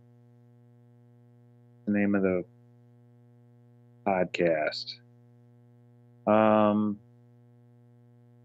Crud. Here we go. The Missing Link Live podcast. Is that Hal, the guy who runs that? Says his name is Jesse. Jesse, I believe. Yeah. Jesse Hal. Yeah. Hal. Yeah. Yeah, he seemed nice. So, yeah, I'll go on there and talk about the books. Yeah, I've seen a couple of his podcasts. Yeah, he's a nice guy. Yeah, he's genuine. Yeah, I don't mind talking to people like that. Yeah. Well, that's cool. Yeah, I'm probably going to do some advertising on, I don't know, I'm thinking about when to do it. I don't know. Yeah, like you said, like doing the books. I heard you say the other day, like doing the books is one thing, getting them seen is another. Yeah. Like you were saying earlier, Alex, there's not many people doing music like you. I bet there's a lot more than you think, but getting your stuff out there, they don't want that kind of stuff out there. No, and I don't have the budget to be, to have a marketing campaign. You could, get more exposure if you're willing to chuck $1,000 a month at it or whatever. But I don't have that sort of money like that. Who does? Mm-hmm. And the other thing, dude, you literally got in under the fucking wire. Like as things began to be nuts with the algorithms and literally the YouTube coming out and saying they're going to stop Flat Earth content and all of that, you had already slipped in and got in with your awesome shit. So, because otherwise it would have been even harder if you'd have came out last year or 2020 or. I mean, I've had my fair share of censorship. I've had stuff taken down from iTunes and Spotify and YouTube and that. But I think it's the more you put a comedic spin on it, the less you kind of touched in a way. Yeah. Every musician, that I've met and known, I've met some really great musicians that put together some really beautiful work that was never really heard by anybody, and it's almost like how many of those people are out there, just phenoms at what they do, but because they're not willing to tout some line or this or that, or for whatever reason, they're just never heard by anyone. P. Diddy.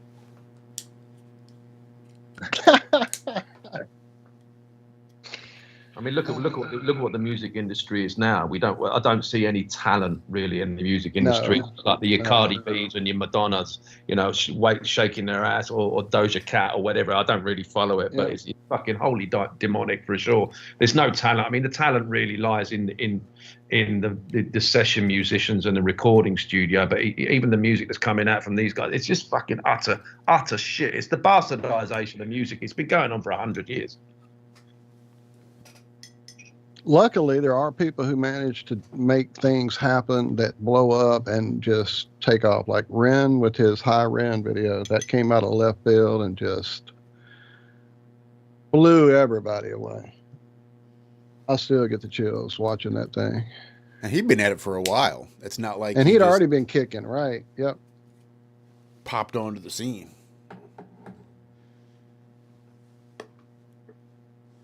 That being said, there is this thing happening I see a lot right now because I do play guitar and try to go look for, you know, lessons and how to play a certain song or a riff I can't figure out on my own. I see a lot of YouTube guitarists. And it's one thing, you know, I want to play guitar. I want to learn. So I'm going to go and I'm going to do this. And since I'm learning, maybe I'll teach other people.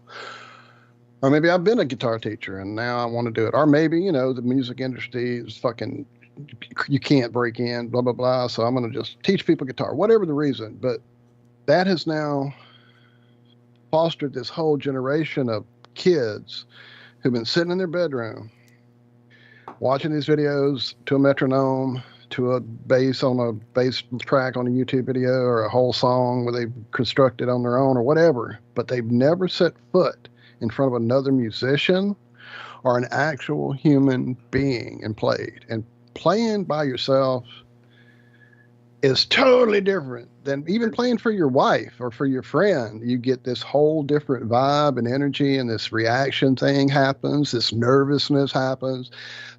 Even with the bandmate you've been with for 15 years going back out on stage or whatever. I'm just saying the whole energy between people that happens with a music ensemble, be it a choir, be it a, metal band, be it a bar band, whatever. It's way different than sitting down in front of a camera and a computer and click tracking away.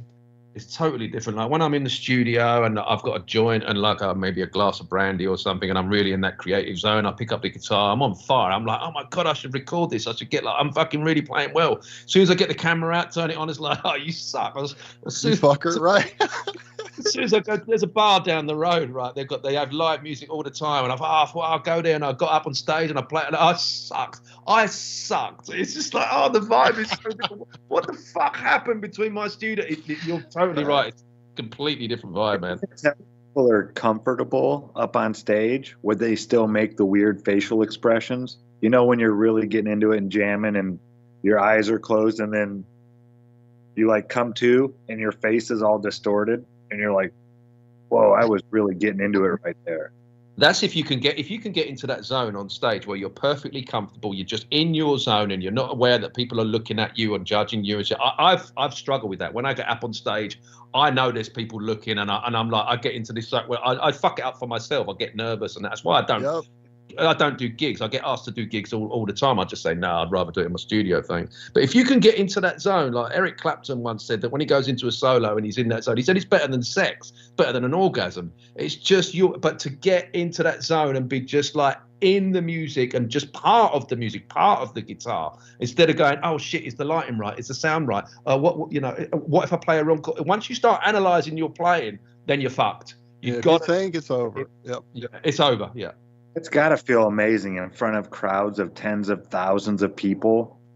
You're just doing your thing, and that energy to love. Dude, it feels amazing in a small bar in Franklin to sing a song and get into that place, and you've gone away, and they feel it, and they know you've gone away, and you're bringing it straight from somewhere else or you. I mean, that's amazing, let alone making it happen in front of that many people. Right? Yeah. Orgasming in front of 5 or 6 people is weird, I can't imagine in front of a whole crowd.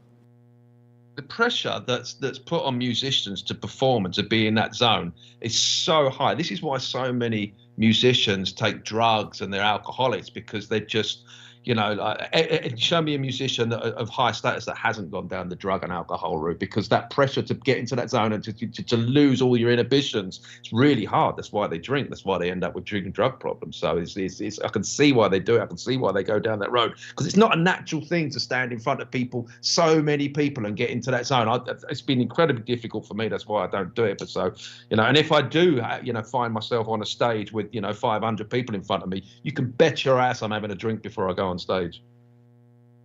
Absolutely. Nothing like a little liquid courage. Yeah, it's tough unless you're an actual born natural. You know, there's some of the musicians. Have you heard of Matteo Mancuso? He's probably the best. Dude, that dude is nuts. Incredible. I mean, that's beautiful. I don't even know what that is. Yeah. What is that? It's just alien to me how he can just master that fretboard like that. But what a blessing he is to the guitar community. The band Silverchair. I don't know if you remember them. They were back in the day from Australia in the late 90s. Young guys. They were like 17 years old when they hit the scene. And yeah, it was their first show in the US, and we were walking to, because it was like 3 different stages, and we were walking to their stage, and you could see them sitting behind the stage as we're walking up.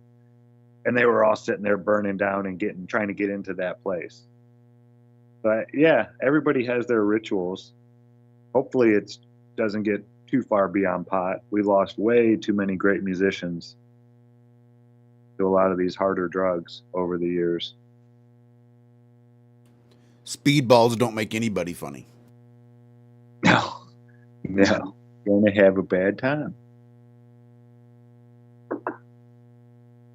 Yeah, I was just, man. Sharon and I, we always, whenever we go for a ride somewhere or something like that, we'll just go through the radio stations. And yesterday it was like 3 bands in a row where the lead singer died of a heroin overdose. Well, there was Jimmy, it was Stone Temple Pilots, and I forget the other one. And he noticed. He's like, you know, the last 3 bands, you said they all died from heroin? Like, yeah, it's crazy, isn't it? I'm not sure Jimmy died of heroin. I think he was waterboarded, or I don't know. I think there's something very suspicious about Jimi Hendrix. If you're referring to Hendrix, that is about his death. Very suspicious. Yeah. There's been quite a few of them that are kind of suspicious. But yeah, that seems to be the one that gets most of them, is heroin, I think. Or maybe heroin's just a cover story, and they died. They probably perished in more of a ritualistic manner. Yeah. Well, yeah, they say, you know, to get that kind of notoriety and that kind of publicity, right? That kind of you being pushed out there, you have to make certain agreements that you're going to do certain things. I'm sure it's different for everybody, but, you know, we hear this stuff and we may not think of, you know, these type of contracts as being, you know, life or death. But if the people that are making the contract, you know, that's all that really matters. It doesn't matter how serious anybody else takes it. If you and the person who make that contract have a serious life or death thing written into it, yeah, there's a reason probably they put that in there, you know? And how many artists have come out and said it, that they sold their soul to get where they were?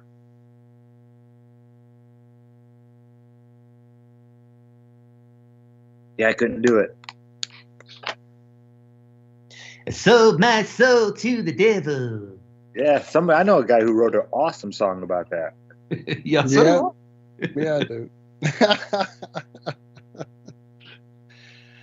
Yeah. Bob Dylan take on it. You do a pretty good Bob Dylan voice. It's not hard. You just have to try and sound like a vacuum cleaner. Yeah, my favorite Bob Dylan was his really, really early stuff that was more folky, and he wasn't trying so hard to be different. I mean, the jury's out for he actually wrote his own songs because he actually says in that interview on 90 Minutes, he's like, it's kind of a, what did he say? It's more of a penetrating magic, it's not, it kind of, because the interviewer says, well, how do you write a song like that? And he says, it's magic, it's more of a penetrating magic. It's not a penetrating kind of magic. And you're like, so where are you downloading these lyrics from? Because none of them really seem to make any sense. I mean, I don't know. He won a Nobel Prize for poetry or something like that. And I'm just wondering, if it's warranted. Exactly. I really doubt it. I mean, I'm sure he wrote some of the songs. In fact, probably most of them, just not the ones you heard on the radio. I bet they were written by the guy in the castle on the hill. Yeah, I'm wondering if you can just literally put together a bunch of nonsensical words, kind of make them make sense, but not, and then the listener just interprets whatever way they want subjectively. So maybe there's genius in that, but you could probably put together, you could hang a fucking banana on a wall in an art gallery and people go, wow, what art? Or put spectacles on the floor and they interpret it as art. So you could literally probably get AI to put a bunch of shit together, call it lyrics, make it rhyme, put it out there, and you'll be hailed a genius. Mm-hmm. That could be where it's all coming from AI. Could well be.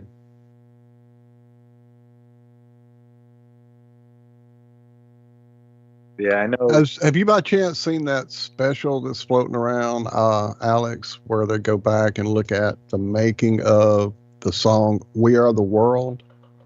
Oh, he's absolutely in a trance in that, isn't he? My Dude, God. right? And he don't know what he like in the making of thing. He's so over just all these superstar vocalists are in that room with him, and he knows, he knows who he is, but he can't do it. He cannot make it happen. Fucking Stevie Wonder does an imitation of him to show him how to sing like himself. It is the funniest shit ever. I think he was just high as a kite, man. I don't think he was in his own body at that point. I don't think he was just sort of, feeling insignificant because he was surrounded by singers or good singers better than him. I just think he was off his fucking trolley. Very fucking possible. Very possible. I heard these people coming out saying Stevie Wonder can see. Yeah, I saw I've seen him catch mic stands twice. So either he's got fucking bat radar or the motherfucker can see, period. Yeah, people he's waving back at people. That was a pretty good one. I think I just saw that recently, him waving back at somebody. Yeah, I was just about to say that. I think it's Lady Gaga on stage waves at him, and he waves back. What do you think goes on in his head when he makes a blunder like that? Do you think he even notices? Probably right after. Oh, fuck, what did I just do? Oh, fuck. I forgot. Yeah, I was watching some guy talking about Stevie Wonder came up, walked behind him, was like, hey, man, you got to leave me out on the stage. And called him by his name and everything. He's like, that guy can see. Like, he came up and called him by my name and wasn't nobody else around. He walked up to me, hey, you're going to have to leave me out there. There's a lot of interviews with celebrities when they bring up Stevie Wonder and they say, that guy can see, he can see, he can see. It's just a joke. It's just, I'm sure it is. The whole world's a stage, right? Mm-hmm. Makes me wonder, could Ray Charles see? I don't know. Everybody needs a shtick. Pretty good shtick. That's a pretty good shtick. What about do you think Stephen Hawking could walk? I don't know. I don't know about that. Whatever. Well, I mean, early on when we were doing this exploration of flat Earth, there were plenty of people out there saying that they were writing lines for him and keeping him drugged up in that chair.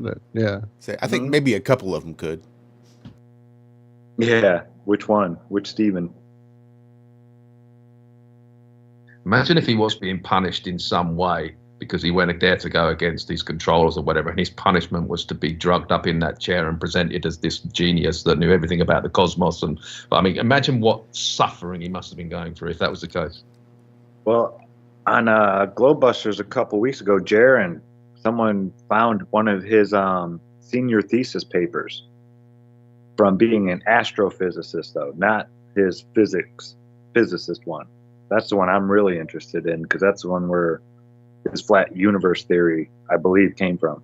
But the astrophysicist one is pretty much ripping apart the heliocentric model, the whole paper. It's awesome. I got to get a copy of it. But yeah, we were just skimming through it and just finding gold nugget after gold nugget about him saying, yeah, this doesn't work, that doesn't work, what are we doing here? He basically went against the Jesuits, and they punished him by putting him in a chair. I don't know, man. You don't know what's going on there, but wow. They Lou Gehrig'd him. Good thing he loves science so much. Yeah, that's crazy. Poor guy. And not one recording of the man speaking coherently. Not one. That's the part that gets me. I want to hear that guy talk. I can talk like him. Recordings out there. That's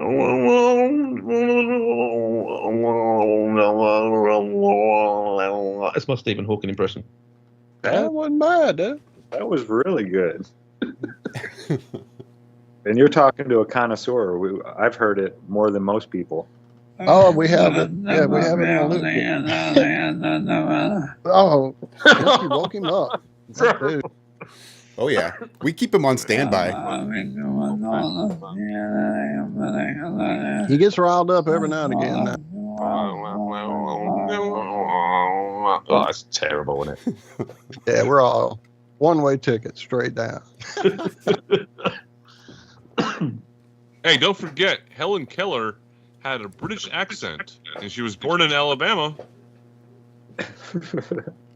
Wow, that was out of left field and broke me a bit. I knew there was a bunch of fakery there. I didn't know she was from old Bammy, though. I didn't know she played for Barr.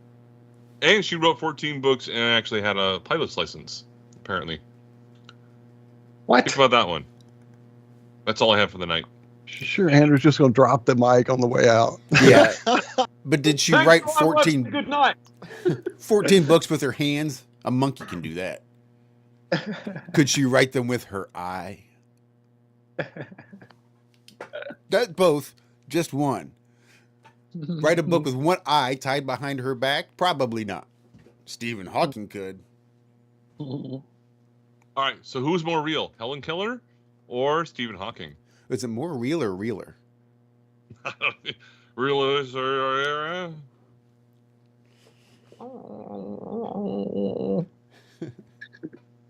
Wow, it's time to get out of here. Hey, guys, before we go, do not forget, Friday, Bobby Thompson from Flat Earth and Coffee will be hanging out with us at Have No Sphere. Can't wait.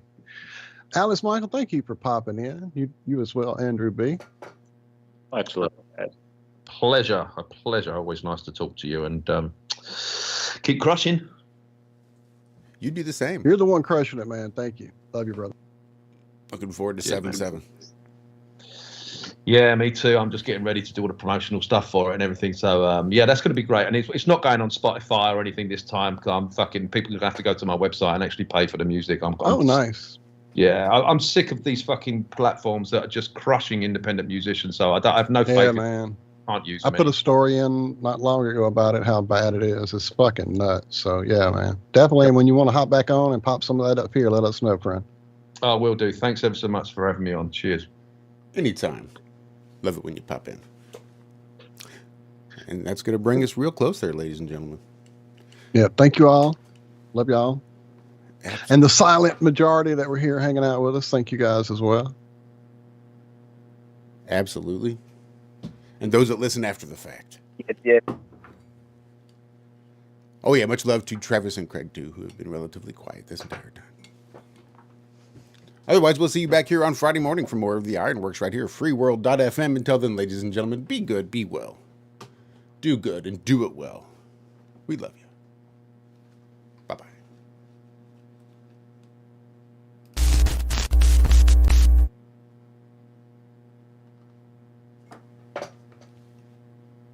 Hey, oh shit, he already left. All right, cool.